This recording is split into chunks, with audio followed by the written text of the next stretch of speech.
y que sabe a dónde va. Por supuesto que vale la pena, en lugar de hablar como se habla normalmente de los Founding Fathers, hablar de los Founding Brothers, porque ellos discutían entre sí, eran hermanos en discusión y unos ganaron y otros perdieron. Jefferson perdió la discusión. Lo que se planteó fue el sistema que Madison había inventado, el sistema que Madison había dicho, que equivocadamente llamó república para oponerse a la democracia. ¿Por qué lo llamó república? Porque para Madison, cuando habla de república, tiene un solo concepto: no es monarquía. Y la frase del preámbulo de los Estados Unidos, que dice, hemos sido creados todos iguales, no habla de la igualdad que hoy se habla, de que somos todos iguales. Habla solamente, por vez primera, de que no hay nadie que haya nacido con el derecho a mandar. Eso es lo que quiere decir la frase, hemos nacido todos iguales. Ya se acabó esta posibilidad de que alguien haya nacido para mandar, que sea monarca por origen divino, y somos todos iguales y todo el mundo tiene derecho a modificar y a buscar su propia felicidad en esta vida. Este es el gran concepto de la Constitución americana.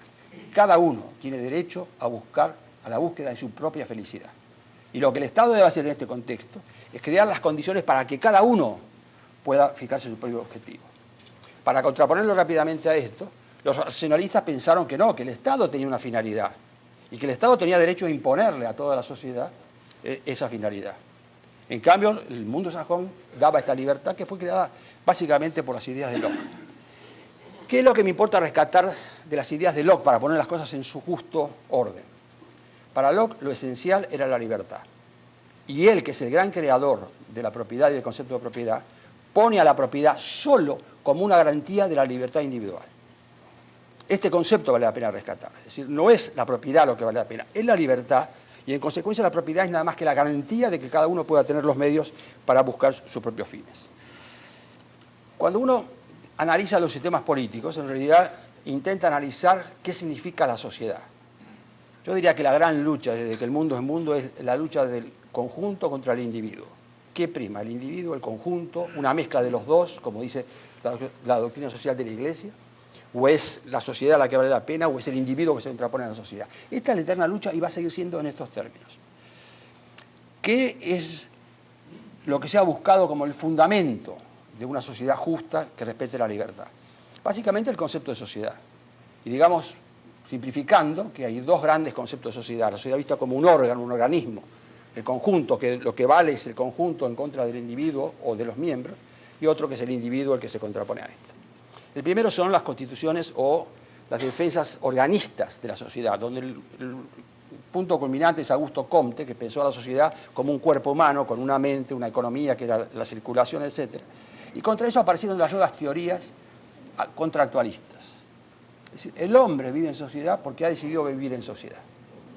Y hay tres grandes puntos muy diferentes de cómo la sociedad se arma en base a un contrato y por qué este contrato se realiza.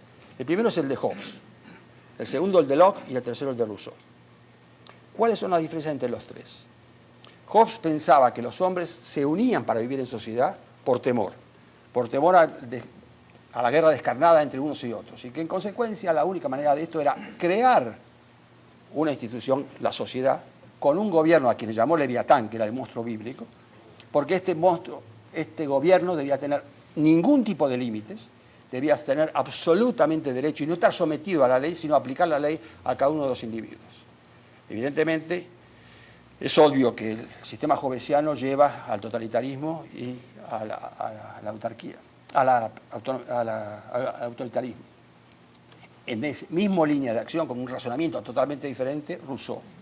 Rousseau planteaba que todos los hombres entraban libremente en la sociedad solamente para poder convivir y que la mayoría de esta sociedad creaba una cosa que se llamaba la voluntad general, que no tenía límites. Y este sistema, pretendidamente a favor de la libertad, terminaba creando un sistema muy parecido al del autoritarismo y a la dictadura, porque era la voluntad general la que podía imponerse aún en contra de la opinión de los individuos. Y Locke aparece en el medio y dice, mejor dicho, Locke es anterior a Rousseau, pero planteaba que efectivamente los hombres viven en sociedad, pero viven en sociedad para poder aprovechar mutuamente las ventajas, y que las dos grandes cosas que esta sociedad debía hacer era, primero, garantizarle a cada uno la búsqueda personal y garantizarle su libertad y su propiedad. Es decir, el Estado acá nace para garantizar algo de los individuos. Y en la medida en que lo garantice, el Estado es legítimo. Esas son las ideas que llegaron al mundo sajón y que se impusieron. Y todo lo que uno habla en los Estados Unidos y todo lo que uno plantea en esto está basado en las ideas de Locke, que siguen hoy tan vigentes como en su momento. Lo que Locke no pudo prever, como sí lo vieron los americanos, fue que en algún momento esta mayoría podía estar en contra de la libertad individual. Para él era un tema que jamás se le planteó. La lucha en ese momento era quitarle al uno, al monarca, el derecho para que gobierne la mayoría. El tema de que la mayoría pudiera ser tan despótica como la unidad, como una sola persona, jamás se le había pasado por la cabeza a Locke. Pero sí lo vieron los americanos, como les dije antes. Ellos vieron por la realidad que la mayoría puede ser tan despótica, y Jefferson lo dice. El despotismo o imponer la voluntad de una mayoría es tan despótico como el de imponer una sola persona. Es decir, tan despótico una como otro. ¿Qué es lo que no hemos conseguido articular y donde yo quisiera meter en este sentido el concepto de rule of law? Hay un problema semántico muy importante en la traducción del idioma español al inglés y del inglés al español. Y estas traducciones no son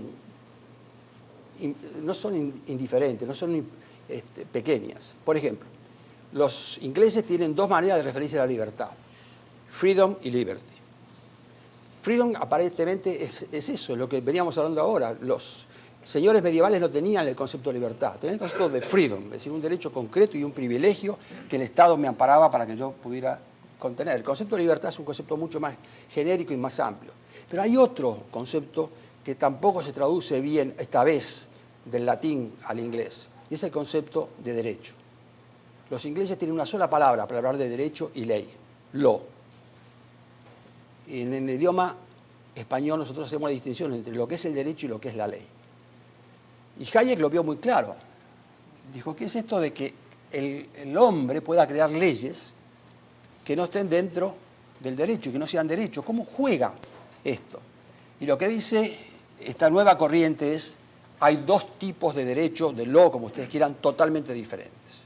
Uno es lo que voy a llamar provisoriamente el common law, y otro que es las leyes estatutarias o leyes dictadas por un organismo, sea el Poder Legislativo o quien sea. Son dos cosas distintas. Esto es totalmente dificultoso para entender, sobre todo para la mentalidad latina. ¿Cómo juega esto de que hay una ley que no tiene nada que ver con lo que el Congreso pueda separar y diferenciar? Yo creo que Hayek acierta en dos puntos esenciales. Uno es este, que quiero plantear ahora como la aplicación de The Rule of Law, y el otro es otro concepto incidental, pero que me parece que vale la pena. Cuando Hayek discute qué es justicia, dice, los actos que no son responsabilidad de ningún individuo humano no son justos ni injustos, son buenos o malos. Si un chico nace con una enfermedad, no es justo o injusta porque ningún humano lo decidió. Es bueno o es malo. Pero, con lo cual le aplica el concepto de justo solamente a aquellos casos en que hay una acción de un ser humano, que ese sí puede ser justo y injusto. Esto es incidental. El otro concepto, que es el que me importa, es lo que él llama un orden espontáneo. ¿Qué es un orden espontáneo? Y él da dos ejemplos, o tres. Primero dice, las abejas y los animales se organizan de alguna manera. Mandeville había escrito ya su Vida de las abejas, donde mostraba cómo las abejas se organizaban socialmente y convivían. Y dice acá, hay una organización que no depende de ninguna voluntad. Esto está organizado. Y da dos ejemplos de la vida nuestra. La biología, es decir, hay evolución al estilo de Darwin, donde las cosas se manejan por sí solas, y el lenguaje. El lenguaje no es decisión de nadie. El lenguaje es un acuerdo natural que va creciendo y que va proponiéndose entre todos nosotros, y nos entendemos porque de alguna manera alguien lo ha desarrollado y va creciendo. Entonces dice, hay un orden que va creciendo, que se va imponiendo, y que ningún hombre decide, ni siquiera una sociedad completa. El concepto es muy complicado y hemos pensado mucho, hemos discutido mucho en cuál sería una forma de presentar, pero imaginen ustedes, hagan un ejercicio de imaginación. En la época de las cavernas, uno de los hombres mata a un animal y se lo lleva a la cueva. En algún momento ese animal le pertenece a alguien. En algún momento hay un derecho del que lo mató sobre el animal. Y no es que se explicite, ni que se diga, ni que se elabore, ni que haya una ley que diga este animal es de tal manera. Alguien comienza a reconocer que quien mató al animal es el que tiene derecho sobre su fruto. Y de esa manera comienzan a elaborarse leyes que están implícitas. Déjeme decirle como ex